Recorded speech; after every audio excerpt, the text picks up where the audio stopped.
একটা বিলাসবহুল গাড়ি এসে থামলো খান ম্যানশনের সামনে। গাড়ি থেকে প্রথমে বেরিয়ে এলো খান বাড়ির বড় ছেলে আরশাদ খান। তারপর তার হাত ধরে বেরিয়ে এলো খান বাড়ির বড় মেয়ে এবং বড় পুত্রবধূ নীলিমা খান। বাড়ির মেইন ফটকে সবাই দাঁড়িয়ে অপেক্ষা করছিল তাদের। আরহাম এয়ারপোর্টে রিসিভ করতে যেতে চাইলেও আরশাদ মানা করে দেয়। সে বলেছে গাড়ি পাঠিয়ে দিলেই হবে, কারো কষ্ট করে আসার প্রয়োজন নেই। সাইরা বেগম তবুও আরহামকে বলেছিল যাওয়ার জন্য, কিন্তু তার মতো অলস কি আর সহজে যায়? সে না গিয়ে ঘরে বসে বসে আরামসে ভিডিও গেম খেলতে ব্যস্ত ছিল। তাকে কেউ ঠেলেও পাঠাতে পারেনি। বাড়ির সামনে সবাই উপস্থিত থাকলেও ছিল না আরহাম। তার ভাষ্য মতে বাইরে গিয়ে রোদে দাঁড়ানোর কি দরকার, এতে স্কিনের ক্ষতি হবে। আর চকলেট বয় আরহাম বরাবরই নিজের স্কিন আর ফ্যাশন নিয়ে সচেতন থাকে। তার কথা নীলারা ভিতরে আসলেই তো দেখা হবে, তাহলে কেন সে বাইরে দাঁড়িয়ে থাকবে? তাকে কেউ আসার জন্য জোরও করেনি, কারণ সবার জানা এই ছেলে নিজের মর্জির মালিক। তবুও আলিশা একবার বলেছিল এবং বিনিময়ে ধমকও খেয়েছে। আরহাম নিজেও বাইরে যায়নি, আর না ছেলেকে নিতে দিয়েছে। আলিশার কোল থেকে ডোরাকে এক প্রকার ছিনিয়ে নিয়ে বলেছে, এতটুক বাচ্চা আমার, ওকে রোদে আনার সাহসও করবে না। আলিশার কিছু না বলে চলে গিয়েছিল। প্রায় 2 বছর পর পরিবারের সকলকে দেখে নীলা নিজেকে আটকাতে পারেনি। দৌড়ে গিয়ে ঝাঁপিয়ে পড়ল মায়ের বুকে। শাইনা বেগমও পরম মমতার সাথে আগলে নিলেন নিজের মেয়েকে। এই বোকামে, এতদিন পর ফিরেই কান্নাকাটি শুরু? আর আপা, তুমিও কান্না থামাও। পাশ থেকে বলে উঠলেন আয়েশা। নীলা নিজের ছোট মার আওয়াজ পেতেই শাইনাকে ছেড়ে আয়েশাকে জড়িয়ে ধরল। অনেক মিস করেছি তোমাকে ছোট মা।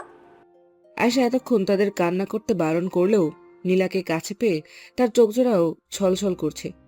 ইজাজ সাহেবের সাথে আরশাদের দেখা হতেই সে নিজের বড় বাবাকে সালাম করে বলল, দিন দিন হ্যান্ডসাম হয়ে যাচ্ছ শ্বশুর আব্বা। আমার শাশুড়ি মা কি জাদু করেছে তোমায়? তুই আর ভালো হইলি না মেয়ের জামাই। তোমার মেয়ে ভালো হতে দিল কই? ইজাজ সাহেব হেসে ফেললেন তার এমন কথায়। তাদের কথোপকথনের মাঝেই আলিশা এসে ভাইয়ের বুকে আশ্রয় পড়ল। সেই থেকেই ভাইয়ের বুকে মাথা রেখে কেঁদে চলেছে। আরশাদ নিজের ছোট্ট পরীকে এতদিন পর কাছে পেয়ে তার সকল অভিযোগ শুনছে। এতদিন কেন আসোনি ভাই? জানো কত মিস করেছি তোমায়। তোমার মতো কেউ আমায় বোঝে না। এই তো ভাই, এসে গেছি। আর কোথাও যাব না আমার পরীকে ছেড়ে। সত্যি? একদম সত্যি। এখন কান্না থামা, না হলে তোর সব গিফট অন্য কাউকে দিয়ে দেব। এই না না না, দেখো আর কাঁদছি না। চোখ মুখ মুছে বলল আলিশা। নীলা এসে পেছন থেকে বলল, হুম, সব ভালোবাসা শুধু ভাইকে না, আমাকে তো কেউ খেয়ালই করছে না। আলিশা পিছু ফিরে জড়িয়ে ধরল নিজের নীলাপুকে। তোমার সাথে কাটটি, কথা নেই কোনো। তাহলে আমায় জড়িয়ে ধরলি কেন? আমার নীলাপুকে আমি ধরবো, তাতে তুমি কিছু বলার কে? নীলা তার মাথায় গাঁটটা মেরে বলল। এখনো দুষ্টুমি গেল না তাই না? না। নীলা এবার আলিশাকে শক্ত করে জড়িয়ে ধরে বলল, তোর সব কথা শুনবো, এবার মাফ করে দে পুতুল। দিলাম। আরশাদ নিজের মা এবং বড় মাকে সালাম করে একসাথে দুজনকেই আগলে নিল নিজের বাহুতে। আমার মায়েরা কেমন আছে? শাইনা আরশাদকে সরিয়ে পিঠে চাপড় মেরে শুধালো, বদমাস ছেলে, এতদিন পর মাদের কথা মনে পড়লো। উফ, সরি শাশুড়ি আম্মা, আপনার মেয়েকে সামলাতে সামলাতে দেরি হয়ে গেল। সব দোষ এখন আমার মেয়ের, তাই না? একদম। শাইনা কথা না বললেও আয়েশা একেবারে চুপ। তার চোখ দিয়ে অশ্রু ঝরছে নীরবে। এতদিন পর নিজের বুকের ধনকে কাছে পেয়ে নিজেকে আর সামলাতে পারেননি। আরশাদ নিজের মাকে জড়িয়ে ধরে কপালে চুমু খেয়ে বলল, মা, ও মা, কথা বলবে না আমার সাথে? মা, তোমার স্বাদ তোমায় বড্ড মিস করছে। একবারও কি আসা যেত না? পরিস্থিতি নাগালে ছিল না মা, তবে কথা দিচ্ছি তোমায় ছেড়ে আর দূরে যাব না। আয়েশা ছেলের বুকে জড়িয়ে হুহু করে কেঁদে উঠলেন। ছেলের মুখ দেখে বললেন, শুকিয়ে কেমন হয়েছিস বাবা?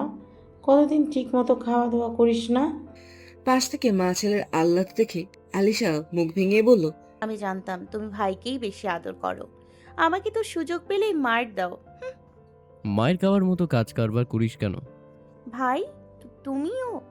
হ্যাঁ ভাই, তুমি একটু আগে কেঁদে বুক ভাসিয়ে দিচ্ছিলি, আর এখন মা আমায় আদর করছে দেখে তোর জ্বলছে? হিংসুটে মেয়ে। আলিশাকে নকল করে বলল আরশাদ। আলিশা নীলার বাহু ধরে বলল, সরো তুমি, আমার নীলাপই ভালো। ইজাজ সাহেব গুরুত্বপূর্ণ মিটিংয়ে থাকায় তিনি নীলা আরশাদের সাথে দেখা করেই চলে গেলেন অফিসে। সবার সাথে আরশাদ নীলিমার দেখা হলেও হয়নি তিনজনের সাথে, আরহাম, মেহরোজ আক্তার ও নিয়াজ খান। নিয়াজ খান নিজের মাকে নিয়ে ডাক্তারের কাছে গিয়েছেন। মেহরোজ আক্তারের হাঁটুর ব্যথা বেশ বেড়েছে, তাই আর দেরি না করে আজই নিয়ে গেছেন জোর করে। যদিও মেহরোজ আক্তার নিজের নাতি নাতনির সাথে দেখা না করে যাবেন না, পরে নীলাদের আসতে দেরি হবে বলে মানিয়ে নিয়ে যাওয়া হয় ওনাকে। আরহাম লিভিং রুমের সোফায় বসে ডোরাকে নিয়ে খেলছে। কি সব হাবি যাবে বলতেই আছে, আর ছেলে তার, সেও এক মন দিয়ে বাবার কথা শুনছে, আবার একটু পর হাত উঠিয়ে বাবার গাল স্পর্শ করছে। ছেলের সাথে কথা বলার সময় কেউ একজন পেছন থেকে তার চুল মুঠো করে টেনে ধরলো। কে রে এটা? কার তো সাহস রকস্টার আরহামের চুল ধরার? নীলা পেছন থেকে আরো জোরে টেনে ধরে বলল, ওরে আমার গুলিস্তানের রকস্টার, বাইরে এলি না কেন? তুই এসে মাত্র শুরু করে দিলে নীলা। ছাড় আমার চুল, নাহলে আজ তোর একদিন কি আমার একদিন। এই ছেলে, আমি বড় বোন তোর, আপু বলে ডাক। আসছে আমার আপু, ছাড় চুল। নীলা চুল ছেড়ে দিতেই আরহাম ডোরাকে সোফায় শুয়ে দিয়ে পাশে কুশন রেখে উল্টো ঘুরে দাঁড়ালো। এই নীলক্ষেত, আমি যা যা বলেছিলাম সব আনছিস তো? মাম্মা, দেখো আমি কি বলে। মেয়ের চিৎকার শুনে শাইনা বেগম দৌড়ে আসলেন। কি হয়েছে মা, এভাবে চিল্লালি কেন? দেখো, তোমার আদরের ছেলে আমাকে নীল ক্ষেত ঠিকেছে। ও আমার চুল টেনেছে। দেখা হওয়া মাত্রই ঝগড়া শুরু তোদের? উফ, কি যে করি। বাবা, আমি গেলাম রান্নাঘরে, বহু কাজ পড়ে আছে। শাইনা যেতেই নীলা আরহাম অট্ট হাসিতে ফেটে পড়ল। দুজন একসাথে বলে উঠল। মাকে জ্বালাতে ভালোই লাগে। আরশাদ তখনই লিভিং রুমে প্রবেশ করেছে বিধায় তাদের কথা শুনতে পেল। আমার শাশুড়ি আম্মাকে আর শান্তি দিলি না তোরা। আরশাদ ও আরহাম একে অপরকে দেখা মাত্রই কাছে এসে কাঁধে কাঁধ মিলিয়ে ধাক্কা খেয়ে হাত মেলালো। এটা তাদের ছোটবেলার অভ্যাস, দেখা হলেই এমন করে। হে ব্রো, কতদিন পর। I missed hour football match competition. এসে গেছি আমি, তাই এখন আবার হবে। আরশাদ আরহাম দুজনেই একসাথে বলে উঠল। তাদের সাক্ষাৎকারের মাঝেই মিহিস্বরে ওয়া ওয়া শব্দ কানে এলো সবার। আরহামের খেয়াল এলো ডোরার দিকে, যাকে সে সোফায় শুয়ে এসেছে। সে দ্রুত ডোরার কাছে এসে তাকে কোলে নিয়ে বুকে জড়িয়ে নিল। নীলিমা এক দৃষ্টিতে চেয়ে আছে সেদিকে। কি সুন্দর দৃশ্য। সে এগিয়ে গিয়ে বলল, আরশান, আমাদের আরশান। আরহাম মাথা উপনীত করল। আমি কি নিতে পারি ওকে? আরহাম উত্তর না দিয়ে ডোরাকে এগিয়ে দিল নীলিমার দিকে। নীলা ছোট্ট ডোরাকে কোলে নিয়ে কপালে চুমু আঁকল। কি আদুরে বাচ্চা, ফর্সা গোলগাল মুখ, চোখ পিটপিট করে চেয়ে আছে নীলার দিকে। আরশাদ এগিয়ে এসে দেখল ডোরাকে। দেখি আবেগে মনটা কেমন করে উঠল। এটা তার ছোট্ট পরীর সন্তান, মানে তার সন্তান। নীলার থেকে ডোরাকে কোলে নিয়ে আদর করলো। তার যেন বিশ্বাসই হচ্ছে না তাদের ছোট আরহাম আলিশা বাবা মা হয়ে গেছে। অনেক আদুরে, তাই না? দেখো কেমন করে চেয়ে আছে। অনেক আদুরে, আমাদের সবার জান বাচ্চা বলে কথা। এই আরহাম, তোর তো লটারি লেগেছে। এত কিউট বাচ্চা কেমনে হলো তোর? বাপ কিউট বলে ছেলেও কিউট হয়েছে। না, ও নিজের মামার মতো কিউট হয়েছে। আমার বোনের জন্য কিউট হয়েছে, বুঝেছিস? আরশান একেবারে আরহামের ওপরেই গিয়েছে, যেন তার ছোটবেলার প্রতিচ্ছবি। এই প্রথম তুই কোনো সঠিক কথা বললি। না, আসলে ভুল বলছি। আমার ভাইপো তার ফুপ্পির মতো কিউট হয়েছে, তাই না আরশাদ? আর আমি পটেলের মতো হয়েছে। তার কথায় নীলা আরশাদ হেসে ফেলল। আলিশার শরীর ভালো নেই বিধায় সে ভাই ভাবির সাথে দেখা করেই নিজের কামরায় চলে গিয়েছে অনেক আগে। শাইনা, আয়েশা ও সন্ধ্যার নাস্তার আয়োজন করতে কিচেনে ব্যস্ত। সার্ভেন্টরা নীলাদের লাগেজ তাদের কামরায় নিয়ে গেছে কিছুক্ষণ আগে। নীলা আরশাদ নিজেদের কামরার দিকে যাচ্ছিল, কিন্তু আরহামের সাথে দেখা করার জন্য এদিকটা আসা। তারা জানতো না একসাথে আরশানের সাথেও দেখা হয়ে যাবে। ছোট আরশানকে নিয়ে যেন তাদের খুশির শেষ নেই। মামা নাকি ফুপির মতো হয়েছে, কাকে বেশি ভালোবাসবে, এইসব আলোচনাতে ব্যস্ত তারা। ডোরার খিদে পেয়েছে বিধায় আরহান তাকে নিয়ে নিজেদের রুমের দিকে চলে গেল। আরশাদ নীলিমাও নিজেদের রুমের দিকে পা বাড়ালো। কতদিন পর নিজেদের সেই চিরচেনা বাড়িতে তারা। ভাবতেই খুশি খুশি লাগছে দুজনের। আলিশা বেডে শুয়ে রেস্ট করছে। তার শরীর বড্ড ব্যথা করছে। সবাই গন্ডারের দোষ। কাল রাতে কান ধরে উঠবস করানোর শাস্তি তাকে রাতে শুধু আসলেই ফিরিয়ে দিতে কোনো বারণ শোনেনি। এখন আলিশার নড়তেও জান যায় যায় অবস্থা। এতক্ষণ সবার সামনে স্বাভাবিক থাকার চেষ্টা করলেও এখন নিজের কামরায় এসে আর পারছে না। আরহাম ডোরাকে এনে আলিশার বুকে শুয়ে দিল। ওর খিদে পেয়েছে। তুই খাওয়া। Are you mad? আজকে ওকে তুই খাওয়াবি, আমি পারবো না। আমার সারা শরীর ব্যথা করছে। প্রথমে আদর করে বলেছিলাম, তখনই রাজি হলে। এখন এই অবস্থা হতো না। তাই বলে এতবার? প্রথমবার তো নয়, অভ্যস্ত তুই। দূরে সর বেয়াদ্দব ছেলে, সাথে তোর গন্ডার কেউ সরা। আমার আন্ডার খিদে পেয়েছে। তুই খাওয়া। ছোট মাকে ডাকবো? প্রয়োজন নেই, খাওয়াচ্ছি। আলিশা ডোরাকে ফিট করাতে শুরু করলে আরহাম ড্রেসিং রুমের দিকে গেল। একটু পর হাতে একটা ওয়াটার ব্যাগ নিয়ে আসলো। আলিশা যখন ডোরাকে ফিট করাতে ব্যস্ত তখনই কোমরে হালকা গরম কিছু অনুভব করলো। পিছু ফিরে দেখলো আরহাম তার কোমরে হট ব্যাগ ধরে আছে।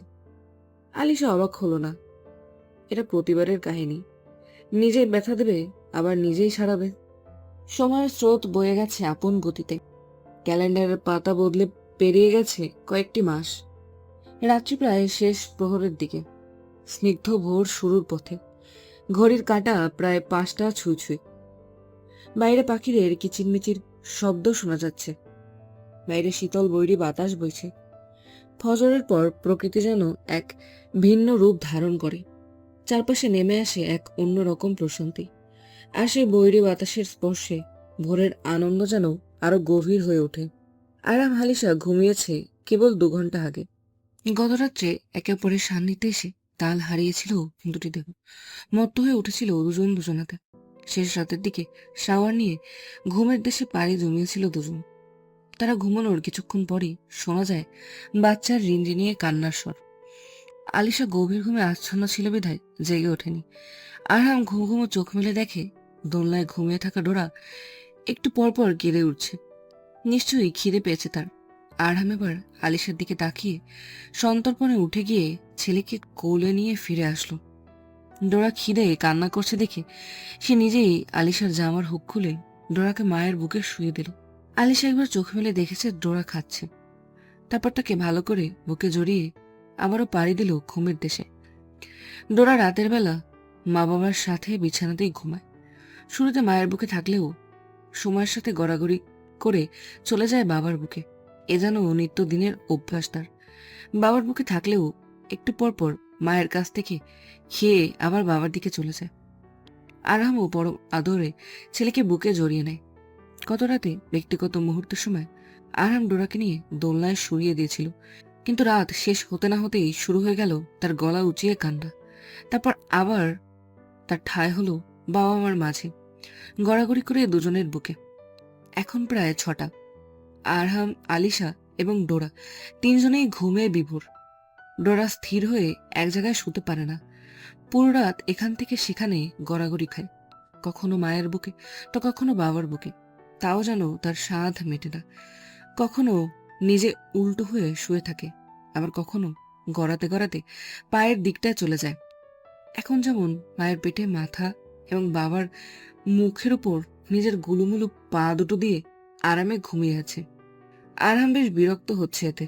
বারবার ছেলের ছোট পা জোড়া মুখ থেকে সরিয়ে রাখছে, কিন্তু যেই লাউ সেই কদু। যতবার আরহাম মুখ থেকে পা সরিয়ে দিচ্ছে ঠিক ততবারই ছোট্ট আরশান নিজের পা আবারও বাবার মুখের উপর তুলে দিচ্ছে। এখন এক পা আরহামের মুখের উপর, আর এক পা তার গলার উপর। শেষে আরহাম হার মেনে নিয়ে সেভাবেই ঘুমিয়ে পড়ল। ঘুমের মধ্যে সে বিড়বিড় করে বলছে, এই ছোট মরিচের বাচ্চা আমাকে একটু শান্তি মতো ঘুমাতেও দেয় না। দিনের মা চালায় আর রাতে ছেলে। উফ বাবা, তোমার দরবারে সব পাগলের খেলা। বলতে বলতে আবারও ঘুমে মগ্ন হলো সে।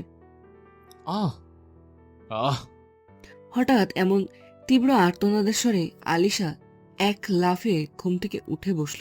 কি হয়েছে, কি হয়েছে? কে চেঁচালো এভাবে? বলতে বলতে আলিশার নজর যায় আরহামের দিকে, যে এখন দুহাতে নিজের প্রাইভেট পার্ট চেপে ধরে আছে। তাকে এভাবে বসে থাকতে দেখে আলিশা ভ্রুকুচকে বলল, এই সাত সকালে এমন অশ্লীল ভঙ্গিতে বসে আছো কেন, অসভ্য পুরুষ? আরহাম উত্তর করলো না, বরং চোখ দিয়ে ভস্ম করে দেবে এমনভাবে তাকালো আলিশার দিকে। আরহামের এমন লুক দেখে আঁতকে উঠল আলিশা, কেননা তার চোখজোড়া লাল হয়ে আছে। আলিশা কিছু জিজ্ঞেস করতে যাবে এর আগেই আরহাম চেঁচিয়ে বরফ আনতে বলল। পরিস্থিতি বেগতিক দেখে আলিশা কিছু না বলেই তড়িঘড়ি করে বরফ নিয়ে আসলো। এনেছি, এবার বলো বরফ দিয়ে কি করবে? আরহাম চটজলদি বরফ হাতে নিয়ে ট্রাউজারের উপর দিয়েই ব্যথিত স্থানে চেপে ধরল। আলিশা তা দেখে অবাক না হয়ে পারল না। ছি ছি ছি, এসব কি করছো? দেখতে পাচ্ছিস না দেখতে পাচ্ছি বিধায় জিজ্ঞেস করছি। দাদা পেয়েছি এখানে? কেমনে? আরহাম ছোট্ট ঘুমন্ত ডোরার দিকে কটমটিয়ে চেয়ে বলল, তোর গণধর ছেলে ঘুমের মধ্যে লাথি দিয়েছে আমার পুরুষত্বে। বলেই নিজের ব্যথিত স্থানের দিকে তাকালো মায়া মায়া চোখে। আলিশার মুখে হাত, একবার ঘুমন্ত ডোরার দিকে তাকাচ্ছে, তো আর একবার আরহামের দিকে। ছেলে আমার বড় হয়ে ফুটবলার হবে জানতো, তাই বলে প্রথম গোলেই বাপের এই অবস্থা? আলিশা ঠকিলে আমতামতা করে শুধালো। বেশি লেগেছে? এমন প্রশ্নে আরহাম দাঁতে দাঁত চেপে বলল, না, একদমই লাগেনি। আমি তো মনের সুখে আকাশে উঠছে। দুহাত পাখির ডানার মতো ঝাপটে দেখালো সে। কোথায় লেগেছে দেখি? বলেই আলিশা বহু কষ্টে হাসি কন্ট্রোল করে আরহামের ট্রাউজারের দিকে হাত বাড়াতে গেলে আরহাম দিল এক ধমক। ধরেশ্বর পেশরম মহিলা, একদম আমার সম্পদের দিকে হাত বাড়াবে না। সপ্তদের মা ছেলে মিলিত কার সাজে? আমি কি করলাম? এই ছোট মানুষকে তুই শিখিয়েছিস তাই না, যাতে আমার সম্পদে কেক মারে? আমি কেন শেখাতে যাব? তাহলে আমার এখানে কেক দিল কেন? কই, তোকে তো কোনোদিন দেয়নি। আমি কিভাবে জানবো? এই হিংসুটে ছেলে ইচ্ছে করে করেছে যাতে তার ভাই বোন আসতে না পারে। সব আদর তার একার চাই। আমার এতটুকু ছানার উপর একদম দোষ দেবেন না বলে দিলাম। হ্যাঁ, তোর ছানা আরেকটু হলে আমার বংশের বাতি নিভিয়ে দিত। সেটা কিছু না। ও কি এসব বোঝে? এত ছোট বাচ্চা আমার। বুঝে বুঝে সবই বুঝে। আজ বিয়ে দিলে কালই বাপ হয়ে যাবে তোর এটুকু বাচ্চা। সবাই কি আর তোমার মতো? কি বললি? কিছু না। এখনো চলছে। এতটুকু মরিচের পায়ে এত জোর কেমনে? বাচ্চাদের হাতে পায়ে থাবা একটু জোরেই লাগে, আর 16 মাসের বাচ্চার কি কার কতই বা লাগবে? তোর 16 মাসের বাচ্চা আমার এবং তোর ভবিষ্যৎ অন্ধকার করে দিত আরেকটুর জন্য। আলিশা কিছু বলতে যাবে তার আগেই ডোরা শব্দ করে কেঁদে উঠল। মায়ের সাইডে ফিরে নিজের ছোট ছোট হাত দিয়ে মাকে খুঁজছে। আলিশা তা দেখে ছেলের কাছে গিয়ে তাকে কোলে আগলে নিল। ডোরা বারবার মায়ের বুকে মুখ ঘষছে, যেন বোঝাতে চাচ্ছে তার খিদে পেয়েছে। আলিশা ডোরাকে খাওয়াতে শুরু করলে সে শান্ত বাচ্চার মতো মায়ের বুকে লেপটে চুকচুক শব্দ করে খাচ্ছে, আর এক হাত উপরে তুলে এদিক সেদিক ঘোরাচ্ছে। আরহাম মা ছেলের দিকে এক পলক তাকিয়ে আবারও শুয়ে পড়ল। তার ঘুম পাচ্ছে অনেক। ঘুমানোর আগে আলিশাকে কাট কাট শব্দে জানিয়ে দিল যাতে মা ছেলে কেউই তার ঘুমের ব্যাঘাত না ঘটায়। সকাল 10টা। আলিশা একটু আগে ছেলেকে ফ্রেশ করিয়ে খাইয়ে নীলার কাছে দিয়ে এসেছে। তার ক্লাস আছে 1 ঘন্টা পর। আলিশা রেডি হয়ে ব্যাগে সব বই খাতা ঢোকাচ্ছে। আরহাম এখনো ওঠেনি ঘুম থেকে। তাকে ওঠাতে হবে, না হলে ডোরা মা বাবা কাউকে বেশিক্ষণ না দেখলে কান্না করবে। এই ওঠো, আমার দেরি হয়ে যাচ্ছে। উফ, ঘুমাতে দে লিসা, পুরো রাত ঘুমায়নি। আমিও ঘুমাইনি, কিন্তু ক্লাসে যেতে হবে। তো যা না, আমাকে বিরক্ত করছিস কেন? আরশান একা, ওকে দেখতে হবে, ওঠো। বাড়িতে সবাই আছে, আমাকে কেন উঠতে হবে? তুমি জানো না ও আমাদের ছাড়া বেশিক্ষণ থাকে না। আমি চলে গেলে কান্না শুরু করবে। আরহাম উত্তর করছে না, সে আবার ঘুমিয়ে গেছে। আলিশা জানে তাকে এত সহজে তোলা যাবে না, তাই সে আরশানকে কোলে করে নিয়ে আসলো রুমে। আরশানকে আদর করে বেডে ছেড়ে দিল, বাকিটা সে নিজেই করে নেবে। আমার শোনা বাচ্চাটা, বাবার সাথে থেকো। মাম্মা জলদি চলে আসবো, টাটা। আরশান মায়ের দিকে তাকিয়েছিল। মায়ের কথা শুনে সেও আধো আধো গলায় বলল, টাটা। আলিশা হেসে বেরিয়ে গেল ক্লাসের জন্য। মাকে যেতে দেখে আরশান বাবার দিকে তাকালো, যে এখন উদম গায়ে উল্টো হয়ে শুয়ে আছে। ডোরা হামাগুড়ি দিয়ে বাবার কাছে গেল। বাবার চুল মুঠ করে টেনে বলল, বাবা। উফ, গোলালু সর, ঘুমোতে দে। বাবা। আরহাম সোজা হয়ে ছেলের দিকে তাকালো, তারপর তাকেও জড়িয়ে ধরে কমফোর্টারের ভিতর ঢুকিয়ে দিল। তুইও ঘুমা, আমাকে ঘুমাতে দে। না না না, নাই, ঘুম নাই। এত নানা করছিস কেন? নানার কাছে যাবি? দিয়ে আসবো? না না, নাই বাবা, ডাকবো। তাহলে ঘুমা, একদম জ্বালাবি না। আরহাম ছেলেকে বুকে নিয়ে আবার চোখ বুঝল, কিন্তু একটু সময় যেতে না যেতেই নিজের উপরন্তু ইজ্জতে ভেজা ভেজা অনুভব হলো। সে চোখ খুলে দেখল ডোরা মায়ের মতো বাবার বুকেও দুধ খাওয়ার চেষ্টা করছে, যা দেখে তার চক্ষু চরক গাছ। সে তড়িঘড়ি করে ছেলেকে বুক থেকে সরালো। ডোরার পশ্চাৎ দেশে আলতো থাবা দিয়ে বলল, পশ্চাৎ বাচ্চা, তোর নজর শুধু বাপের ইজ্জতের দিকে কেন? সকালে নিচে আর এখন উপরে। আরশান বাপের কথা বুঝলো কিনা জানে না, তবে তার ছোট ঠোঁট দিয়ে বাবার গালে লালা লাগিয়ে আদর করে দিল। তা দেখে আরশামের মুখে হাসি খেলে গেল। সে ডোরাকে নিজের পেটের উপর বসিয়ে বলতে লাগলো, মায়ের মতো চালাক হয়েছিস। বকা না খাওয়ার জন্য কি ধান্দা তোর? বলেই ছেলের ফোলা ফোলা গালে ফটাফট কয়েকটা চুমু এঁকে দিল। ইজাজ সাহেব, নিয়াজ সাহেব এবং আরশাদ সবাই ঘন্টাখানেক আগেই অফিসের উদ্দেশ্যে বাড়ি থেকে বের হয়েছে। আলিশাও কলেজে গিয়েছে, তাই আপাতত বাড়িতে তেমন কেউ নেই। শাইনা এবং আয়েশা মিলে নিজের শাশুড়ির সাথে আড্ডা দিচ্ছে লিভিং রুমে, এবং নীলা পাশে বসে তাদের গল্প গুজব শুনছে। আরহাম ডোরাকে কোলে নিয়ে মাত্রই রুম থেকে বেরিয়েছে। লিভিং রুমে আসতেই ডোরা নীলাকে দেখে হাত বাড়িয়ে দিল তার কোলে যাওয়ার জন্য। নীলা হেসে পরম আদরে ডোরাকে কোলে নিল। শাইনা আরহামের উদ্দেশ্যে বলল, আজ এত দেরিতে উঠলি কেন? কয়টা বাজে খেয়াল আছে? তোমার আদরের নাতি রাতে ঘুমোতে দিলেই তো সকালে উঠবো। হ্যাঁ, সব দোষ এখন আমার নাতির। পেয়েছিস এক বাহানা। আপা, ছাড়ো তো এসব। ছেলেটা মাত্র এসেছে আর শুরু হয়ে গেছো তুমি? হ্যাঁ, তুই লাই দিয়ে দিয়ে মাথায় ওটাই বিয়াদবকে। বড় বৌমা, চুপ করো।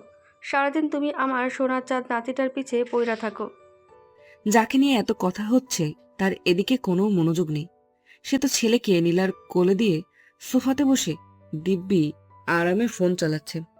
ছোট মা, খেতে পেয়েছে, খাবার দাও। দিচ্ছি বাবা, ডাইনিং টেবিলে আয়, তোর পছন্দের ব্রেকফাস্ট বানিয়েছি আজ। বলেই আয়েশা চলে গেল কিচেনে।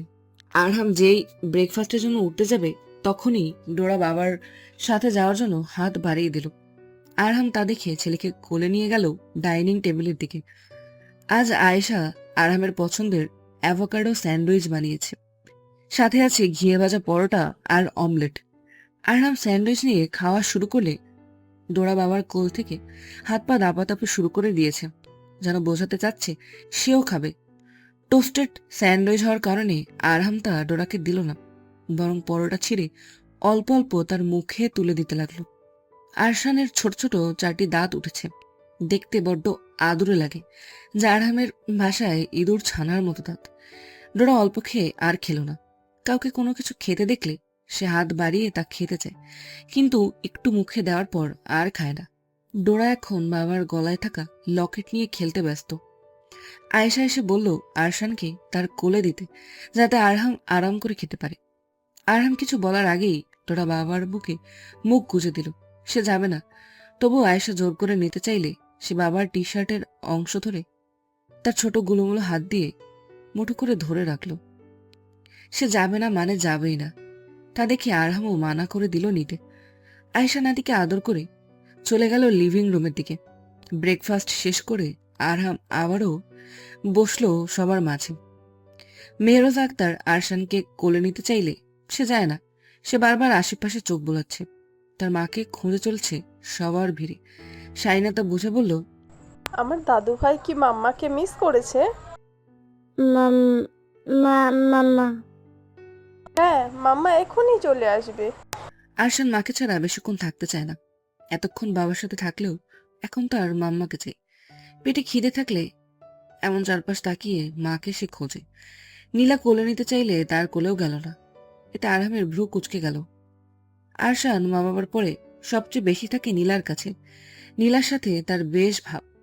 কারো কোলে না গেলেও ফুমাকে দেখলে নিজের থেকে হাত বাড়িয়ে দেয়। তাই এখন নীলার কোলেও যায়নি দেখে আরহাম বুঝে গেল তার ছেলের মাকে চাই। নিশ্চয়ই খিদে পেয়েছে। সে শাহিনাকে জিজ্ঞেস করলো, আর্টসেন সকালে কি খেয়েছে? কিছুই খাইনি সকালে। লিসা সেরেলাক খাইয়ে যায়নি? আজ ঘুম থেকে উঠতে দেরি হয়েছে, বিধায় তাড়াহুড়ো করে কলেজে চলে গেল। নিজেও খাইনি কিছু। আলিশা যাওয়ার আগে দুধ খাইয়েছিল। 16 মাসের বাচ্চার কি শুধু মায়ের দুধে হয়? এখন নানু ভাইয়ের সলিড খাবার প্রয়োজন। এই মেয়েটাকে কতবার বলি সলিড খাবারের অভ্যাস করতে, কিন্তু কানেই তুলে না। আজ আসুক। আহা আয়শা, সারাদিন মেয়েটাকে বকাবকি করিস কেন? ও কি কম নষ্ট করে? আমাদের আরশানেই তো সলিড খাবার খেতে চায় না, যেটুকু খায় তা স্যারালাক্স। থামো তোমরা, কি শুরু করলাম? আমি সেরিল্যাক্স বানিয়ে আনছি। বলেই নীলা চলে গেল কিচেনের দিকে। একটু পর বাচ্চার বাটি হাতে ফিরে আসলো নীলা। সবাই খাওয়ানোর চেষ্টা করলেও ডোরা একটু মুখে তোলেনি খাবার। বাবার হাতে 2 চামচ খেয়ে মুখ ফিরে নিয়েছে, তাই আর কেউ খাওয়ানোর চেষ্টা করেনি। আরহামের বারবার কল আসছে, আজ তার ভার্সিটি যেতে হবে। গ্রুপ প্রজেক্টের কাজ বাকি আছে। সকাল 9টায় যাওয়ার কথা থাকলেও আরশানের জন্য ডিলে হয়েছে। আরাফকে বলল সামলে নিতে। আলিশার এতক্ষণে চলে আসার কথা থাকলেও এখনো আসেনি। বাইরে বৃষ্টি পড়ছে। আরহাম অনেকবার কল দিয়েছে, কিন্তু ফোন বন্ধ। এই মেয়েটা নিশ্চিত আজও ফোনের চার্জ না দিয়ে মোবাইল নিয়ে গেছে। আরহাম এবার ড্রাইভারকে কল দিয়ে জানতে পারল আলিশার ক্লাস অনেক আগেই শেষ হয়েছে এবং সে এখন তার ফ্রেন্ডদের সাথে বৃষ্টি বিলাসে ব্যস্ত। 1 ঘন্টা পর আরশান বাবার কাঁধে মাথা রেখে গলা জড়িয়ে ধরে। আরহাম তাকে নিজের রুমের ভিতর নিয়ে হাঁটাহাঁটি করছে। একটু আগে নীলার কাছে থাকলেও এখন সে আরশাদ এবং বাবাদের লাঞ্চ দিতে অফিসে গিয়েছে। মাম্মা এই তো বাবা আছে, নিয়ে যাব। আরশান আবারও চুপ হয়ে গেল। একটা স্মেল নাকে এসে ঠেকতেই আরহাম ছেলে ডায়াপার চেক করলো। সে শিশি করেছে। আরহাম ছেলেকে বেডে শুয়ে ডায়াপার চেঞ্জ করে দিতে দিতে বলল, এই পটকার বাচ্চা। হ্যাঁ তুই পটকা। আরহাম ছেলের মুখে নিজেকে পটকা শুনে তার পশ্চাৎ দেশে আলতো চড় মেরে তেতে বলল, অসভ্য ছানা, বাপকে পটকা বলিস? একটা মার দিব। এতটুকু বাচ্চা বাপের মুখে মুখে তর্ক করছে দেখে আরহাম ফের তেতে কিছু বলার পূর্বেই রুমে জুবুথুবু ভেজা অবস্থায় আগমন ঘটল আলিশার। এসেই ব্যাগটা সোফায় ছুঁড়ে মেরে তড়িঘড়ি করে দরজা আটকে দিল সে। আয়েশা তাকে ভেজা অবস্থায় দেখলে মার একটাও নিচে পড়বে না। মাকে দেখতে পেয়ে ডোরা খুশিতে হাত পা দাপাদাপি শুরু করলো। হাত বাড়িয়ে দিল কোলে যাওয়ার জন্য। আলিশা ডোরাকে দেখা মাত্রই হেসে ফ্লাইং কিস ছুড়ে দিল, কিন্তু ভেজা শরীরে কোলে নিল না। আমার সোনা বাচ্চা, মামা মিস ইউ। বলেই আলিশা নিজের ভেজা কলেজ ড্রেসের ক্রস বেল্ট খুলতে উদ্যত হলো। এত দেরি হলো কেন? আরহামের প্রশ্নে আলিশার নজর গেল সেদিকে, যে এখন রাগী দৃষ্টিতে চেয়ে আছে তারই দিকে। ক্লাস দেরিতে শেষ হলো তাই। শরীর ভেজা কেন? গাড়িতে ওঠার সময় ভিজে গিয়েছে। এক থাপ্পড়ে কাল ফাটিয়ে দেবো বেয়াদব। মিথ্যে কথা শিখেছিস? আরহামের গর্জনে আলিশার হাত থেমে গেল। কি মিথ্যা? ক্লাস টাইমলি শেষ হয়েছে এবং তুই ইচ্ছাকৃত ভাবে সবার সাথে বৃষ্টিতে ভিজেছিস। নিজের চুরি ধরা পড়াতে আলিশা চোখ খিচে বন্ধ করে নিল। আরহাম এসব কি করে জানে? বৃষ্টিতে কেন ভিজেছিস জানিস না? তোর ছোট বাচ্চা আছে। সবাই ভিজছিল তাই আমিও। সবার বাচ্চা আছে? আলিশা দুদিকে মাথা নাড়ল। তাহলে সবাই যা করবে তোরও কি তাই করা লাগবে? এখন যদি আর্টসেনে ঠান্ডা লাগে? লাগবে না, আমি খেয়াল রাখবো। আরহাম এবার আলিশার উপর থেকে নিচ স্ক্যান করল। সাদা কলেজ ড্রেস ভেজার কারণে শরীরের সাথে লেপ্টে আছে। ইনারের কিছু অংশ দৃশ্যমান। বেয়াদব। আবার কি হলো? এই ভেজা শরীরের ছেলেদের সামনে ছিলে? লাজ লজ্জা কি সব বয়ে গেছে? না, কোনো ছেলে ছিল না, শুধু দিহান আর মিথি। দিহান মেয়ে? না, ছেলে। দেখেনি তো কিভাবে? ও আমার ভাই আরহাম। আমিও তোর ভাই ছিলাম, এখন বাচ্চার বাপ। আলিশা চুপ করে আছে। আরহাম এসে তার চোয়াল শক্ত করে ধরে হিসিয়ে বলল, বেহায়ের মতো শরীর দেখানো কবে থেকে শুরু করলে? ব্যথা পাচ্ছি আমি, ছাড়ো। আরহাম হাত সরালেও তার রাগ একটু কমেনি। আর কোনোদিন যাতে আমি না দেখি বাইরে থেকে ভিজে এসেছিস। আলিশা চুপচাপ দাঁড়িয়ে আছে। কি বললাম শুনতে পেরেছিস? হুম। আলিশার চোখ টলমল করছে। ফ্রেশ হয়ে আয়, হেয়ার ড্রায়ার দিয়ে চুল শুকিয়ে নেবে, আমার ছেলে যাতে ঠান্ডা না লাগে। আলিশা চলে গেল ওয়াশরুমে। আরহাম ডোরাকে কোলে নিয়ে ব্যালকনি গেল। ডোরা এখন কিছুতেই বাবার কোলে থাকবে না, তার মাকে চাই। এটা দেখে আরহাম বলল, মির্জাফরের বংশধর, এতক্ষণ বাপের কাছে ছিলে, এখন যেই মা এসেছে আর বাপকে বলে গেলে? আমি কি কোনোভাবে নিজেকে মির্জাফর দাবি করলাম? কারণ এই ছোট মরিচ তো আমারই বংশধর। তার ভাবনার মাঝেই আলিশা ফ্রেশ হয়ে এসেছে। এসেই ছেলেকে কোলে নিয়ে আদর করলো। আমার জান বাচ্চা। ছোট্ট ডোরাও নিজের গুলোমুলো হাত দিয়ে মায়ের চুল টেনে আদর করছে। আলিশা ডোরার ফোলা ফোলা গালে চুমু খেলে ডোরাও মায়ের অনুকরণ করে তার গালে লালা লাগিয়ে আদর করলো। আমার বাচ্চা আদর দিয়েছে মাম্মাকে। আলিশা হেসে বুকে জড়িয়ে নিল তাকে। আরহাম মা ছেলের দিকে তাকিয়ে ছিল এতক্ষণ, কিন্তু আরাফের কল আসাতে তার হুঁশ ফিরল। ডোরা কি খাইয়ে দেয়? সকাল থেকে কিছু খায়নি। আমি ভার্সিটি যাচ্ছি, তোর জন্য এমনিতে অনেক দেরি হয়েছে। বলেই আরহাম বের হয়ে গেল। তারা আছে বলে আগে থেকেই তৈরি হয়েছিল, যাতে আলিশা আসলেই বের হতে পারে। আলিশা ছেলেকে ফিট করাতে শুরু করল। ডোরা খেতে খেতেই মায়ের বুকে ঘুমিয়ে পড়ল। হঠাৎ দরজা নকের আওয়াজে আলিশা সেদিকে তাকালো। কে? নীলা, আসতে পারি পুতুল? আলিশা ডোরাকে সরিয়ে নিজের কাপড় ঠিক করে বলল। নীলাপু, ভেতরে এসো। নীলা এসে দেখলো ডোরা ঘুমিয়ে পড়েছে, আর আলিশা তাকে ঠিকভাবে শুইয়ে দিচ্ছে। আরহামকে বাইরে যেতে দেখলাম, তাই ভেবেছি তোমার সাথে এসে আড্ডা দিই। ভালো করেছো নীলাপু, একা একা বোর হচ্ছিলাম। নীলা ডোরার দিকে তাকিয়ে বলল, না খেয়ে ঘুমিয়ে গেছে? দুধ খেয়েছে, এখন অন্য কিছু দিলে খেতো না। সলিডের অভ্যাস করাবি না ওকে? তুই না থাকলে কিছুই খেতেই চায় না।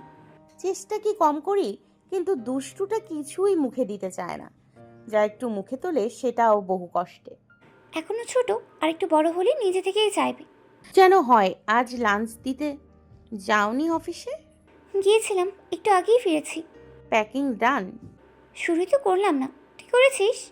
না, মিনি গন্ডারের বাপকে নিয়ে করাবো সব কাজ। আলিশার সম্বোধন শুনে নীলা হেসে ফেলল। আমি হেল্প করে দেব, তাহলে আমার ভাইয়ের কষ্ট একটু কম হবে। একদমই না, আজ অনেক বকেছে আমায়, তাই এর জন্য সাহায্য করব। আচ্ছা। নীলার ফোনে কল এসেছে আরশাদের, তাই সে যাওয়ার জন্য উঠে দাঁড়ালো। আমি এখন আসি, তুই সব লিস্ট করে ফেল কি কি নেওয়া বাকি আছে। কাল সকালের ফ্লাইট, হাতে সময় নেই। আচ্ছা কল ধরো, আমার ভাই সেই কবে থেকে কল দিচ্ছে। নীলা কল রিসিভ করতে করতে বেরিয়ে গেল রুম থেকে।